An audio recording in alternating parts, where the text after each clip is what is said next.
Estuvimos compartiendo con ustedes los pasos que implican estar en un pacto de sangre como lo hizo Abraham Avinu. Y quiero leer acerca de lo que dice Primera de Shemuel 18, 1 al 4 para hablar del tercer paso de lo que esto requiere. Dice así: aconteció cuando él hubo acabado de hablar con Shaul, el alma de Jonatán quedó ligada a la de David, y lo amó Jonatán como a sí mismo. Y Shaul le tomó aquel día y no le dejó volver a la casa de su padre. E hicieron pacto y Jonatán y David, porque él le amaba como a sí mismo. Y Jonatán se quitó el manto que llevaba y se lo dio a David y otras ropas suyas, hasta su espada, su arco y su talabarte. En un pacto de sangre era siempre una gran bendición, porque se trataba de un intercambio de recursos y también intercambio de armas. Y la promesa de que si te encontrabas en una batalla, ibas a tener todo el derecho de tomar ventaja de la habilidad total de tu compañero de pacto, quien estaba obligado a unirse contigo en esa guerra. Ahí es donde empezaba la justicia. Y ese es un elemento claramente que se ha perdido en los creyentes a través de la historia. Pero Shaul advierte a Timoteo, su discípulo, acerca de los tiempos peligrosos de los últimos días, cuando dice que hombres serían quebrantadores del pacto. Si nosotros rompemos un pacto con nosotros mismos, también rompemos la alianza con Elohim. Y mis amados, no podemos darnos el lujo de renunciar a la protección de un pacto en los tiempos que estamos viviendo, sino que tenemos que mantener relaciones no emocionales. No porque qué bien me cae, no porque tenemos intereses comunes, no, es porque tenemos un pacto con las personas. Y ese pacto es porque entendemos los propósitos del reino, no porque queremos entrar en una relación romántica, humanizada, como lo hace la gente en este mundo, donde al final la traición y el chisme y la envidia están de por medio. Estamos hablando de pacto de gente que entiende la Torá, pacto de personas que temen al Eterno. Y vemos una intervención, un ejemplo de intervención de este pacto en una batalla, donde los recursos de los que están involucrados en el pacto, los recursos militares en ese sentido, empiezan a ser usados para un objetivo común, y es destruir al enemigo. Esto, caso contrario, lo que ocurre hoy muchas veces en los lugares donde supuestamente hay comunidades que tienen relaciones de reino o relaciones de gente que guarda Torah, que lo que hacen es matarse entre los mismos soldados. Entonces es muy diferente este escenario. Voy a leer en Yehoshua capítulo 10, verso de 9 al 14. Dice: Yehoshua vino a Gilgal de repente, habiendo subido toda la noche desde Gilgal. Y Yahweh los llenó de consternación delante de Israel y los hirió en gran mortandad en Gabaón. Está hablando de los enemigos del pueblo. Y los siguió por el camino que sube a Bet-Torón y los hirió hasta Seca y Maceda. Y mientras iban huyendo de los israelitas a la bajada de Bet-Jorón, Yahweh arrojó desde el cielo grandes piedras sobre ellos, hasta Seca, y murieron. Y fueron más los que murieron por las piedras del granizo que los que de los hijos de Israel mataron a espada. Entonces Yehoshua habló a Yahweh el día en que Yahweh entregó el amorreo delante de los hijos de Israel. Y dijo en presencia de los israelitas: Sol, detente en Gabaón, y tu luna en el valle de Ajalón. Y el sol se detuvo y la luna se paró, hasta que la gente se hubo vengado de sus enemigos. ¿No está escrito esto en el libro de Yacer? Y el sol se paró en medio del cielo y no se apresuró a ponerse casi un día entero. Y no hubo como aquel día, ni antes ni después de él, habiendo atendido Yahweh la voz de un hombre, porque Yahweh peleaba por Israel. Esto es bien poderoso, pero también es una de las razones primordiales porque las personas que supuestamente caminan en pacto con el Eterno, a veces no están viendo los resultados que necesitan. Y aquí estamos hablando que hay una necesidad de guerra, hay un enemigo que estaba amedrentando al pueblo y había que desaparecerlo. Pero hoy en día la mayoría de creyentes están inconscientes de este privilegio porque nunca investigan la escritura, no ven el contexto de lo que significan estos pactos. Pero aquí vemos a Yehoshua haciendo un llamamiento a Elohim por la justicia de este pacto. Y Elohim responde. Y Elohim honra este pacto, destruyendo, matando con granizos a un montón de enemigos, cosa que los israelitas no pudieron hacer militarmente en esa magnitud. Una de las armas de Elohim en la guerra siempre ha sido, por ejemplo, el clima. Y Él ha sido nuestro compañero de pacto en contra de los enemigos utilizando aún condiciones climáticas. Y el creer que un hombre puede controlar el clima como si fuera algo que está a su mano es el pináculo de la decepción demoníaca y de la arrogancia personal.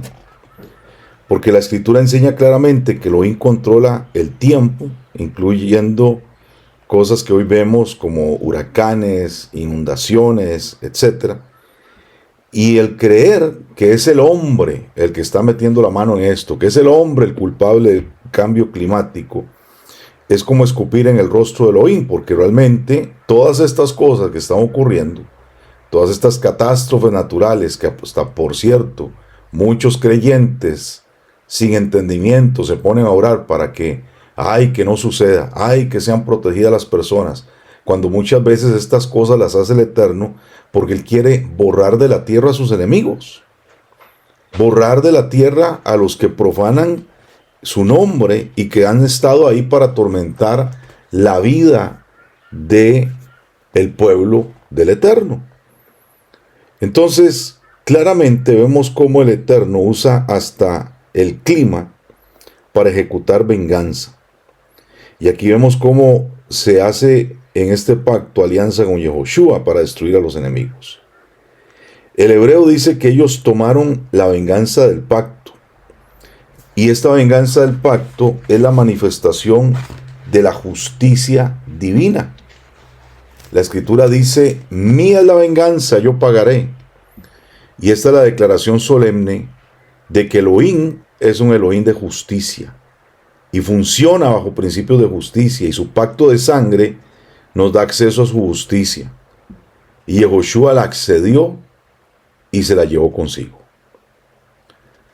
El sistema religioso tradicional cristiano de una iglesia neotestamentaria, hoy en día, en comparación a esto que hace Yehoshua, es totalmente débil, derrotada, porque casi no hay comprensión de lo que es estar en alianza, en pacto, mucho menos guardar mandamientos. Y cuando no se comprende esta alianza de justicia ni la voluntad de Elohim para defender a su pueblo y ejecutar lo que solo Él puede hacer, lograr, entonces nos vemos en muchas desventajas. Por eso es que nosotros tenemos que desligarnos de ese pensamiento, de un pensamiento tradicional religioso, grecorromano, babilónico, que ha estado operando en la vida de casi todos. Cuando David Amelec se encontró en la guerra, pidió por todas las capacidades de su compañero de pacto. Hoy en día la mayoría de creyentes son totalmente inconscientes de lo que está disponible realmente. Ni siquiera vemos a esta Keilah pidiendo por la justicia de pacto, y mucho menos ponemos una demanda en la capacidad plena de Elohim a nuestro favor. Entonces servimos a un Elohim que detuvo, como lo vemos en esta historia, la rotación de los planetas con el fin de hacer justicia a favor de su pueblo. Y recordemos, mis amados, que Él es el mismo ayer, hoy y siempre. Entonces, ¿cómo es posible que por causa de la ignorancia escritural del pacto que tenemos con el Eterno, muchas generaciones han perdido el poder ver la mano del Eterno manifestándose sobre sus enemigos y la posibilidad de ganar una victoria que ya está prometida en las Escrituras? Yo espero que la generación que está a cargo de esta cosecha de las naciones en los tiempos que estamos viviendo, de la cual usted y yo somos parte, entremos en una restauración total de la venganza del pacto del Eterno. Porque esto va a ser esencial. Y en la preparación de aquellos que tienen que salir a las naciones para hacer frente a un enemigo persistente, decidido, y que tenemos la obligación de establecer el acceso a nuestro Yahshua Mashiach como juez de las naciones. Entonces la pregunta es si seguiremos permitiendo que grupos radicales, demonizados, sigan queriendo conquistar el mundo, o vamos a mover la mano de Yahweh para destruirlos y liberar así las multitudes que están bajo la influencia de estas infraestructuras demoníacas, dejando a millones fuera de esta cosecha. Vemos, por ejemplo, cuando Eliyahu enfrentó a los profetas de Baal. Él no tuvo ningún problema en llamar a su compañero de pacto, a Yahweh Sebaot, para que lloviera fuego del cielo. Y cuando él respondió, todo el pueblo dijo, tenemos que servir a Yahweh. Y inmediatamente Eliyahu ejecutó a los 950 profetas de Baal y de Acera. Y cuando Eliyahu fue burlado por los jóvenes, se burlaron de él algunos jóvenes. Bueno, él pronunció la venganza de pacto y salieron osos del bosque y destruyeron 42 personas. Entonces la venganza del pacto, mis amados, no ha cambiado desde la Tanaj hasta la Brija de Shah. Inclusive Shaul hace una declaración en 2 Corintios sobre todo aquellos que predican a otro Mashiach, a otra Besorá, y les dice, estos son anatemas. Entonces, si nosotros seguimos poniendo la frase, es que hay que devolver la otra mejilla, fuera del contexto en el cual se ha enseñado, nosotros le seguimos robando al pueblo del Eterno, a la Keilah, la justicia del pacto. El Elohim de la justicia, mis amados, es igual de disponible por este pacto como lo ha sido a su pueblo a lo largo de las Escrituras. Esta expresión que dijo Mashiach de devolver la otra mejilla es en algunos momentos un arma poderosa, pero no siempre es aplicable. Y la pregunta es si nosotros sabemos cuándo dar una mejilla y cuándo es el momento de iniciar la justicia del pacto. Y una vez que aprendemos que la justicia es una tarea, el siguiente reto es vivir de manera que cualifiquemos para demandar que se haga justicia. La Keilah, mis amados, no puede permitirse el lujo de ignorar el pacto de sangre.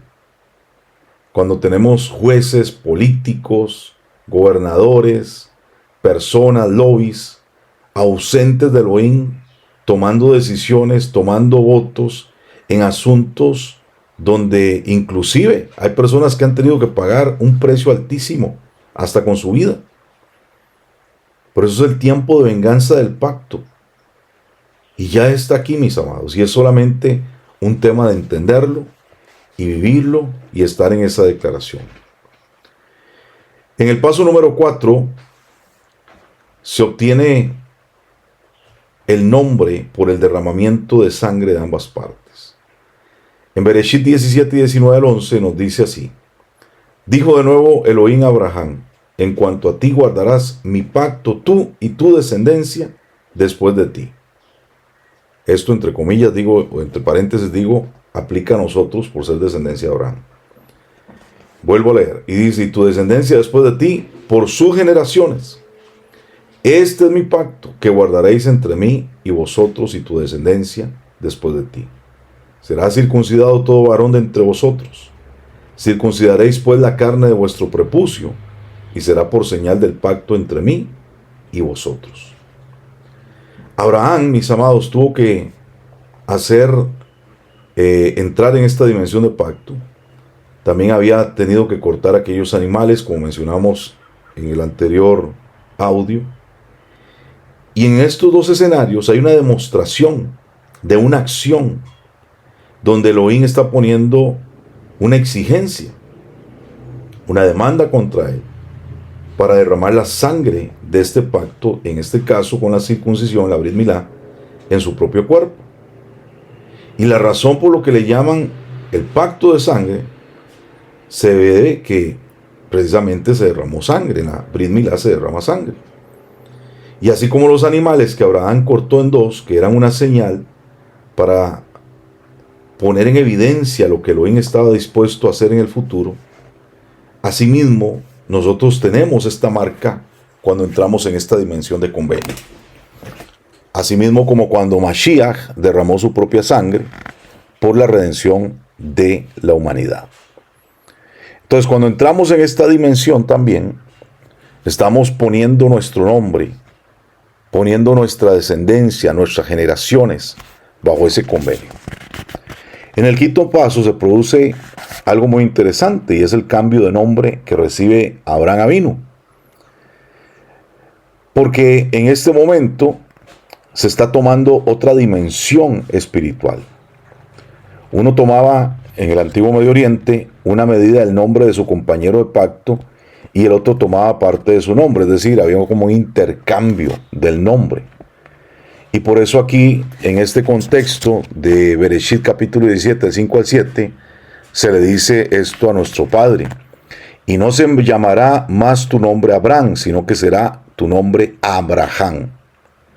Porque te he puesto por padre de muchedumbre de gentiles, y te multiplicaré en gran manera, y haré de ti naciones, y reyes saldrán de ti, y estableceré mi pacto entre mí y tú y tu descendencia después de ti en sus generaciones por pacto perpetuo, para ser tu Elohim y el de tu descendencia después de ti. Amados, Elohim llegó a ser conocido como el Elohim de Abraham, y en este momento Abraham toma una de las sílabas del nombre de Elohim, una de las letras del tentagramatón, y le es colocada en su propio nombre. Precisamente cuando dice Abraham, ahí se coloca la Hei, que es parte del nombre del Eterno. Y este diseño fue agregado para llevar a Abraham a una elevación espiritual. Dentro de este pacto, el nombre que el Eterno tiene para nosotros nos lleva a una operación superior. Ya no operamos como el ser carnal, ya no operamos como el ser natural, sino operamos en la dimensión del ser espiritual que Elohim estableció que nosotros fuésemos, poniendo su nombre o un elemento de su nombre en nuestro propio nombre. En el paso número 6, todas las futuras generaciones son cubiertas bajo este pacto. Ese pacto en el que has entrado no solamente te impacta a ti, sino que va a impactar a tus futuras generaciones. Y ellos se van a beneficiar mientras este pacto esté vigente. En Bereshit 17, del 15 al 19 dice: dijo también Elohim a Abraham: a Sarai tu mujer no la llamarás Sarai, mas Sara será su nombre. Y la bendeciré, y también te daré de ella hijo. Y sí la bendeciré, y vendrá a ser madre de naciones. Reyes de pueblos vendrán de ella. Entonces Abraham se postró sobre su rostro, y se rió y dijo en su corazón: a hombre de 100 años ha de nacer hijo, y Sara ya de 90 años ha de concebir. Y dijo Abraham a Elohim: ojalá Ismael viva delante de ti. Y respondió Elohim: ciertamente Sara tu mujer te dará a luz un hijo, y llamará su nombre Isaac, y confirmaré mi pacto con él como pacto perpetuo para tus descendientes después de él. Entonces Abraham, mis amados, obtiene un hijo, y el pacto de sangre era la garantía de que Elohim iba a realizar ese milagro y le daría un hijo para establecer las futuras generaciones. Y no solamente generaciones, sino una cultura del reino a través de ellos. Entonces este pacto, cuando se ejecuta, incluye una afectación sobre nuestras generaciones. Por eso muchas veces personas que están hoy siguiendo, por ejemplo, la Torá en nuestro caso, se preguntan, ¿y qué de mis hijos que no creen? ¿Y qué de mis hijos que hoy no están? Bueno, tú tienes que entrar en ese nivel superior de pacto. Un varón que no hace brit milá, que no puede estar pidiéndole nada al Eterno si él mismo no está dispuesto a entregar algo de su propia vida. Las mujeres tienen que entrar también en esta dimensión de pacto para tener una autoridad generacional. Porque cuando entramos bajo el convenio, como lo determina para Abraham y sus generaciones, y si nosotros nos decimos ser hijos de Abraham, bueno, tenemos que entrar entonces a hacer las cosas que estableció el Eterno para que este pacto se extendiese sobre nuestras generaciones. En los pasos 7 y 8 fluye muy estrechamente mientras se convierten también en una plataforma el uno para el otro. Cada pacto de sangre termina con una comida de celebración. Siempre que vemos este elemento de una mesa servida, una mesa de comida, como lo hacemos en Shabbat, tenemos que entender que esta mesa de celebración es una mesa de convenio y también es una mesa de intercambio, donde se cierran tratos, donde se cierran pactos. Y esto es muy importante en el contexto de la Torá también. Porque cada pacto terminaba en ese sentido con una comida de celebración. Entonces, cuando hablamos de este paso donde se establece esta mesa, donde hay una mesa de convenio, entramos en el siguiente paso, que es el juramento declaratorio de una promesa de pacto. En Bereshit 26, 28 al 31 dice, y ellos respondieron, hemos visto que Yahweh está contigo, y dijimos, haya ahora juramento entre nosotros, entre tú y nosotros, y haremos pacto contigo, que no nos hagas mal, como nosotros no te hemos tocado, y como solamente te hemos hecho bien. Y envíanos en Shalom. Tú eres ahora bendito de Yahweh. Entonces él les hizo banquete, comieron y bebieron, y se levantaron de madrugada, y juraron el uno al otro. E Isaac los despidió, y ellos se despidieron de él en Shalom. Entonces, mis amados, cada pacto concluía con una celebración de ese pacto, con una mesa de convenio, con una mesa donde se sellaba con comida ese inicio de ese pacto. Entonces, hoy nosotros tenemos lo mismo, tenemos la mesa de Shabbat, tenemos la mesa de Pesach, y cada una de estas acciones tiene que incluir la declaración de las promesas de pacto. Por eso cuando tomamos el ser de Pesach, levantamos 4 copas y cada una de esas copas representa un pacto que el Eterno fue ejecutando progresivamente para nosotros. Pero para estar en esa mesa de Seder, de Pesach, nosotros tenemos que estar bajo el convenio. No podemos sentarnos a celebrar un Pesach si no hemos hecho una verdadera conversión a la Torá, si no hemos realmente hecho, en el caso de los varones, la Brit Milá, porque entonces estamos invalidando el pacto, profanando una mesa que es una mesa muy elevada de santidad. Y por eso entonces, como dice Shaul, algunos que no disciernen esto están enfermos y otros ya están dormidos. Entonces, cada comunión incluye estas declaraciones del pacto. Por ejemplo, en 1 Corintios 11 nos habla de esta declaración, versos 23 y 25, y está precisamente hablando de la mesa de Pesach. Porque yo recibí de Yahweh lo que también os he enseñado, que Yahshua HaMashiach, la noche que fue entregado, tomó el pan, y habiendo dado gracias, lo partió y dijo, tomad, comed, esto es mi cuerpo que por vosotros es partido. Haced esto en memoria de mí. Y asimismo tomó también la copa después de haber cenado, diciendo, esta copa es el nuevo pacto en mi sangre. Haced esto todas las veces que la bebiereis en memoria de mí. Cada vez que tomamos, mis amados, el Seder de Pesach, y lo hacemos en el orden necesario, estamos declarando el hecho de que tenemos un pacto de sangre con Elohim. Por eso es que nosotros no podemos profanar la mesa de Pesach. Eso no es una simple cena bonita con elementos hebreos. Es una mesa de convenio. Es una mesa de un nivel de Kedushá muy, pero muy alto. Entonces nosotros debemos de comprender que ahí estamos declarando la realidad de este pacto. El paso número 8 es la promesa que comprende un nuevo comienzo. Y casi siempre pretende terminar con este ahí mismo y nunca ir más allá. El poder del pacto de sangre es el poder de una demanda a Elohim pidiendo la justicia y un nuevo comienzo cuando sea necesario. Y para que podamos disfrutar de la plenitud de la bendición, tenemos que escoger vivir dentro de los límites de la alianza. En Devarim 4, 37 al 40, en esencia nos dice lo siguiente y que es establecido. Y por cuanto él amó a tus padres y escogió a su descendencia después de ellos, y te sacó de Misraín con su presencia y con su gran poder, para echar de delante de tu presencia naciones grandes y más fuertes que tú, introducirte y darte su tierra por heredad como hoy, aprende pues hoy y reflexiona en tu corazón que Yahweh es Elohim arriba en los cielos y abajo en la tierra, y no hay otro. Y guarda sus estatutos y sus mandamientos, los cuales yo te mando hoy, para que te vaya bien.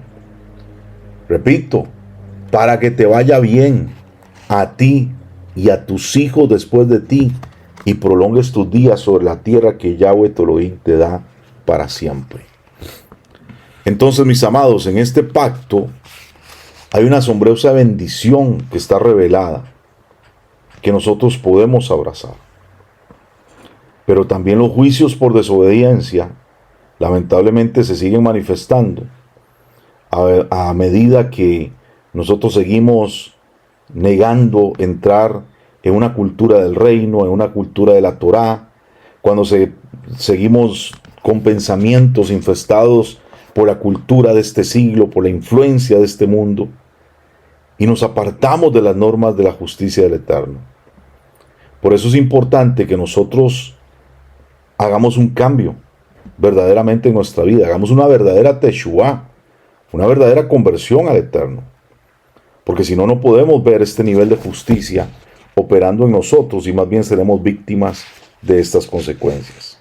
Así que, mis amados, que el Eterno nos ayude a entrar en esta dimensión de convenio con Él, que podamos honrar lo santo, lo que Él tiene preparado para nosotros, y que seamos un pueblo verdaderamente afinado, entendido y operando en esta dimensión de santidad que Él requiere, para que veamos la justicia divina moviéndose en esta generación en contra de todos nuestros enemigos.